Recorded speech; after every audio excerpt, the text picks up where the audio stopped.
Exiled years ago from their lands in Stranglethorn Vale, the dark-speared trolls attempted to make a new life for themselves amongst the disparate races of the Horde. Under the leadership of the noble war chief Thrall, Vol'jin and his savage trolls had at last found the honor and purpose they had been searching for. But now, under the rule of the headstrong Garrosh Hellscream, the trolls fear that the Horde could tear itself apart.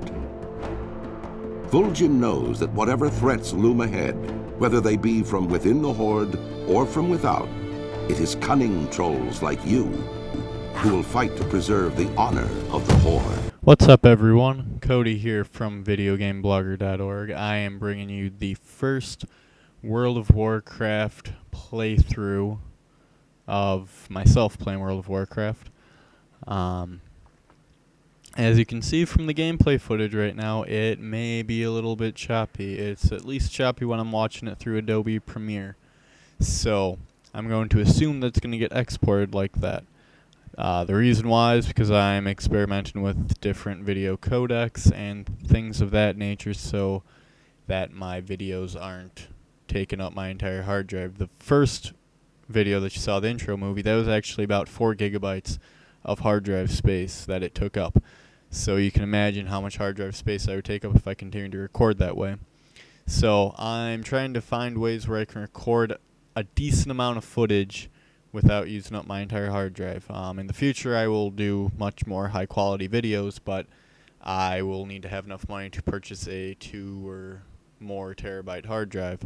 So for now, I'm going to apologize. The videos may be of subpar quality for a little while, at least with the frame rate anyway.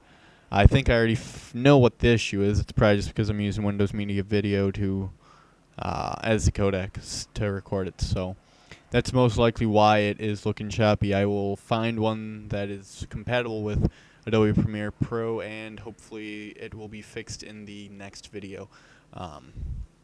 Anyway, on with the playthrough. So as you can see, I've already done a little bit of playing. I believe I am level 5 in this video. I'm get up to about level 8 in it. I am playing as a troll shaman. I've never played as a shaman before, so this is all new to me. This is also with the Cataclysm patch on. So all the Cataclysm changes are in the game as far as I know. And as you can see right there, the water. I was entranced by the water because it just looks amazing in this new patch.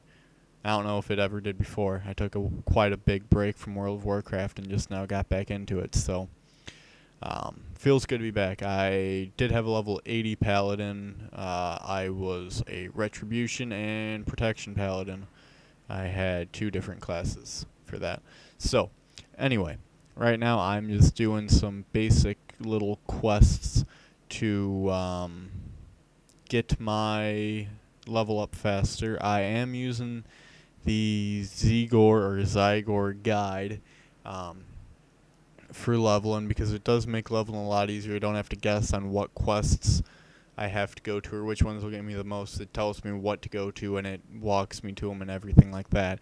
So it really takes a lot of the guesswork out of it so I can get up to level 80 faster. And if you would like to purchase that guide, I'll have a link below for you to go take a look at that and everything like that. So, what else did I want to talk about today? I'm not quite sure if I'm going to do a 100% playthrough or if I'm going to just kind of do certain spots. Just because I don't know how much I can actually commentate on World of Warcraft and its questing, because pretty much it's just grinding and making sure you get the right quests. So as you can see right now, I'm turning in some quests. I took out multiple quests because that's the smart thing to do.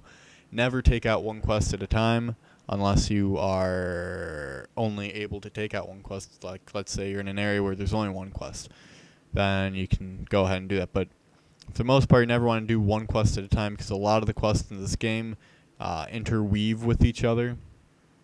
So if you only do one quest at a time, you're going to find yourself going back to the same area over and over again. And it's just a waste of time unless you have preps or for a friend where you get 300% experience for killing anything. Then it might make a little bit more sense, but still. You want to make sure that you get multiple quests at the same time. You get a lot more experience that way. There's actually have been times where it was when I was, I think, level 50...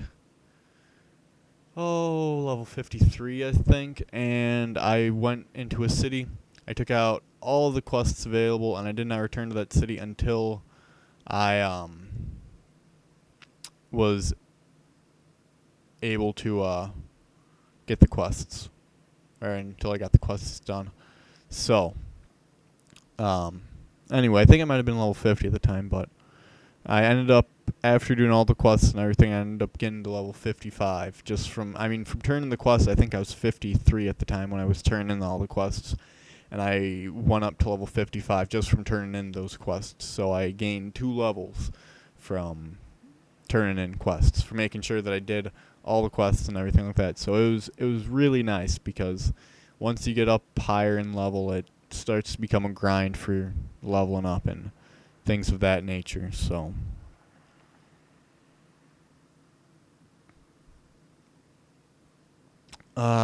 let's see. What else? I mean, really, for the most part, all I'm doing right now is I am grinding away. One thing which I did not do from the get-go is I did not get a profession. That's something that you want to do. If you do not have a profession from the start of the game, you are cutting yourself short. It makes making your first gold a lot easier, and it makes making a lot of gold a lot easier. The professions which I'm speaking of are gathering professions. Skinning isn't really a good one to get into. It doesn't usually pay too well for the auction house and things like that. So I don't really recommend doing skinning. But herbalism and mining are 2 very good ones to get into. For me, I do mining just because it seems to pay better, but depending on what server you are on, you can get more for herbalism. And no, do not sell to the vendors. If you sell to the vendors, that is a terrible, terrible, terrible, terrible plan. You don't want to ever sell to the vendors for pretty much anything. Well, not really. But anything that you gather, resources, anything like that, don't sell to the vendor. They don't give you enough money. You for like a stack of copper, like 20 pieces of copper. I believe the vendors, they'll maybe give you like 50 silver, maybe 1 gold. You can make like 3 to 4 gold in the auction house. That's why you want to do that. And I also recommend getting an auctioneer as well. But yeah, I am approaching the end of this playthrough, so just kind of want to sum things up. I will be making another video. I'm going to be experimenting more with the codec, like I said, to hopefully get the video looking better and less choppy. And yeah, rate, comment, and subscribe. I will see you later.